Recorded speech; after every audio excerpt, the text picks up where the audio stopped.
భారత్ పొరుగున ఉన్న బలూచిస్తాన్ నేడు బగ్గుమంటోంది. బలూచిస్తాన్ ప్రజలు సంపూర్ణ స్వేచ్ఛను కోరుకుంటున్నారు. ఒకప్పుడు పాకిస్తాన్ ఏ ప్రాంతాన్నైతే బలవంతంగా ఆక్రమించుకుందో నేడు అదే ప్రాంతం పాక్ చెర నుండి విముక్తి కోసం పోరాడుతోంది. ఈ పోరాటంలో బలూచిస్తాన్ పౌరులే కాదు, అక్కడి మహిళలు సైతం ఆయుధాలు చేపట్టి పాకిస్తాన్ సైన్యంపై విరుచుకుపడుతున్నారు.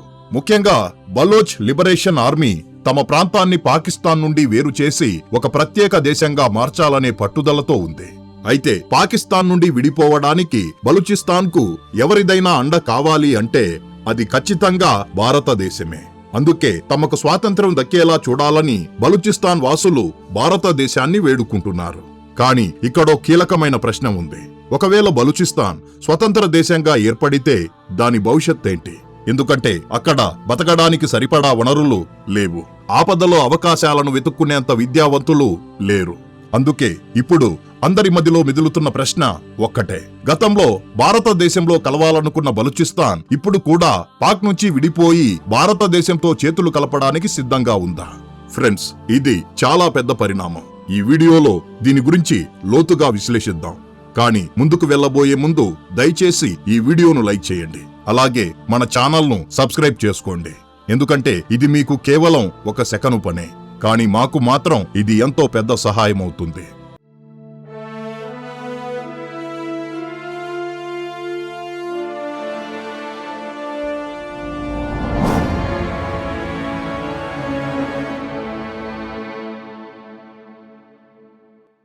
ముందుగా ఈ మ్యాప్ను నిశితంగా గమనించండి. ఇందులో ఆకుపచ్చ రంగులో మన భారతదేశం కనిపిస్తోంది. భారతదేశానికి పశ్చిమ దిశలో నీలం రంగులో పాకిస్తాన్ హైలైట్ అయి ఉంది. పాకిస్తాన్ కు ఆనుకొని భారతదేశానికి వాయువ్య దిశలో కాషాయం రంగులో కనిపిస్తున్న ప్రాంతమే బలూచిస్తాన్. ఇప్పటి వరకు ఈ ప్రాంతం పాకిస్తాన్ గుప్పెట్లో ఉన్నప్పటికీ ఇకపై ఆ పరిస్థితి ఉండకపోవచ్చు. దీనికి నిదర్శనం ఏంటంటే పాకిస్తాన్ సైన్యం బలూచిస్తాన్లోకి అడుగు పెట్టే సాహసం చేయలేకపోతోంది.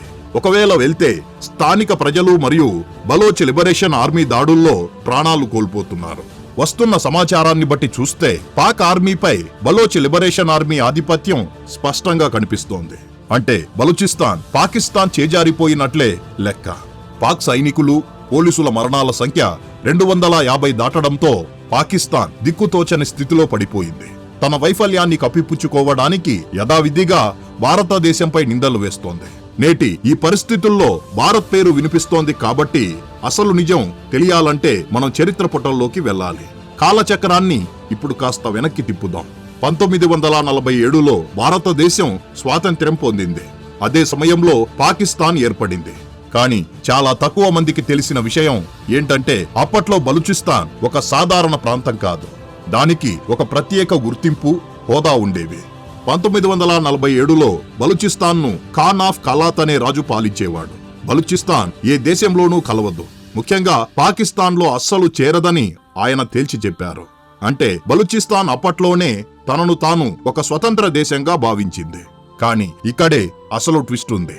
కలాత్ పాలకుడు మీర్ అహ్మద్ యార్ ఖాన్ భారతదేశంలో విలీనం కావడానికి ఆసక్తి చూపించారని, కానీ నాటి ప్రధాని జవహర్ లాల్ నెహ్రూ దానిని అంగీకరించలేదని చరిత్ర చెబుతోంది.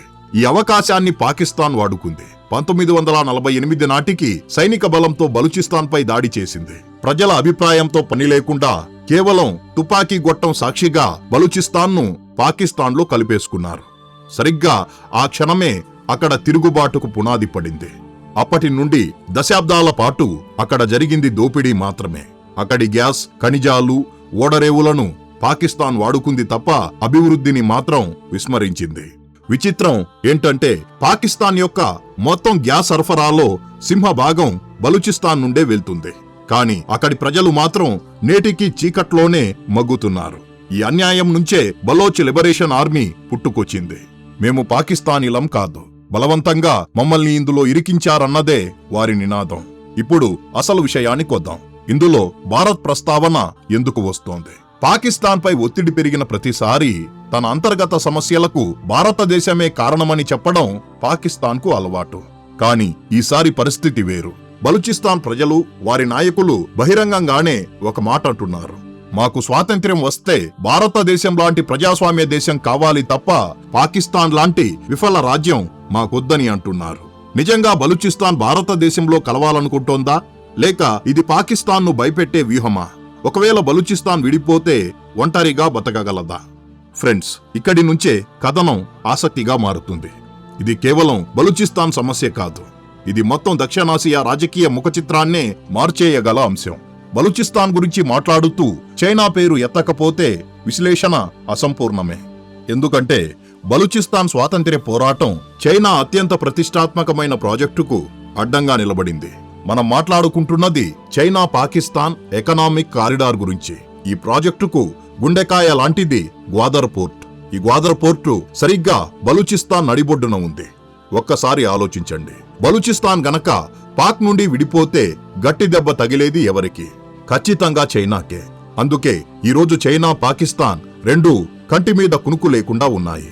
బిఎల్ఏ కేవలం పాక్ ఆర్మీనే కాకుండా చైనా ఇంజనీర్లను, వారి ప్రాజెక్టులను లక్ష్యంగా చేసుకుంటోంది. ఇది చిన్నపాటి నిరసన కాదు, వ్యవస్థపై జరుగుతున్న యుద్ధమని పాకిస్తాన్కు అర్థమైంది. మరి భారతదేశం ఇందులో జోక్యం చేసుకోవాలా అంటే అధికారికంగా భారతదేశం చాలా ఆచితూచి వ్యవహరిస్తోంది.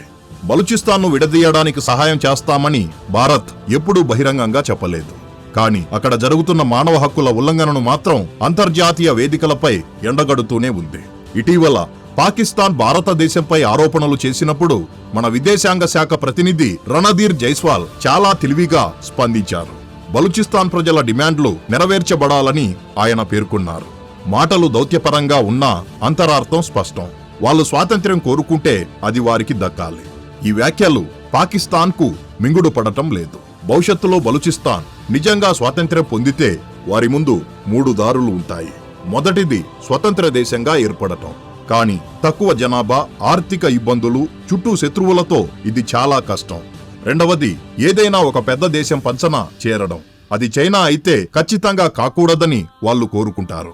మూడవది ఇప్పుడు బలంగా వినిపిస్తున్న మాట, భారతదేశంతో వ్యూహాత్మక మైత్రి.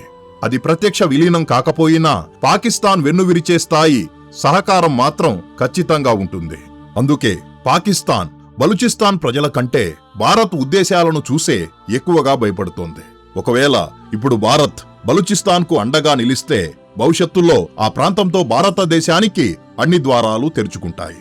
చివరిగా బలూచిస్తాన్ స్వాతంత్ర్య పోరాటంలో భారత్ వారికి సహాయం చేయాలా లేక కేవలం వ్యూహాత్మక పైచేయి సాధించే వరకే పరిమితం కావాలా? మీ అభిప్రాయాన్ని దయచేసి కామెంట్ బాక్సులో తెలియజేయండి. ఈ వీడియో కింతే ఫ్రెండ్స్. ఈ వీడియో మీకు నచ్చినట్లయితే లైక్ చేయండి. అలాగే ఇలాంటి మరిన్ని ఇన్ఫర్మేటివ్ వీడియోస్ కోసం ఇప్పుడే మన ఛానల్ను సబ్స్క్రైబ్ చేసుకోండి. జై హింద్.